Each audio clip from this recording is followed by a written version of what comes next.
Heather Taylor, Realtor with Coldwell Banker, Wallace & Wallace Realtors, and this is Real Estate Real Advice.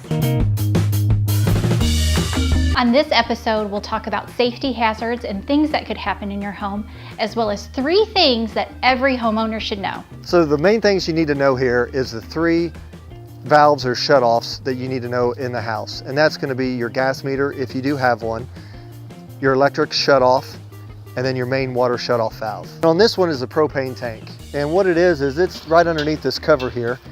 And if you ever have any kind of issues with gas leaks or anything like that, you'll want to go and turn your gas shutoff valve off.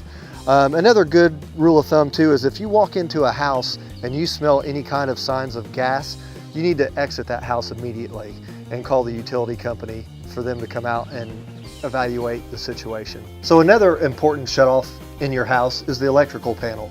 And if you see up above this panel here, there's a disconnect at the top here, and that will cut your entire power off to the house. In case of an emergency situation or a house fire, is always a good idea to cut the power off if there is a fire in the house.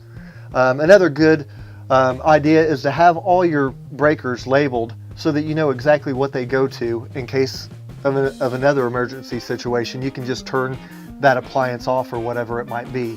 The other thing that you need to think about too is if your panel is outside, a lot of people try to put locks on them. And I know that you maybe feel a little safer that way, but again, in an emergency situation, if you need to get to that panel quickly, you may not have that key or that combination to it, whether the fire department gets there or if it's you looking for it. So we never recommend that you put a lock on your exterior electrical panels. So one of the main 3 important shutoffs in your house is your water.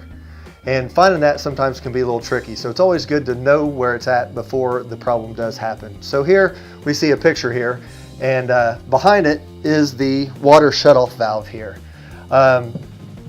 Easy to turn off and on. A lot of them are just quarter turns is all you need to do to turn it off, and then just to turn it back on. The thing about this is when you do have a water leak in the house, of course you want to know where this is at so that you can locate it and turn it off quickly.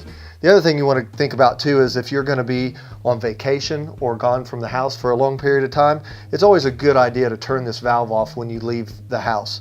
One is if there is a leak when you're gone, the water's turned off and it's not going to flood your house. 2, if your water heater leaks or anything like that, it can hold a substantial amount of water, and it's always good to have that turned off when you're gone for long periods of time. Thanks for joining us on this episode. Feel free to like, follow, and share. And this is Real Estate Real Advice.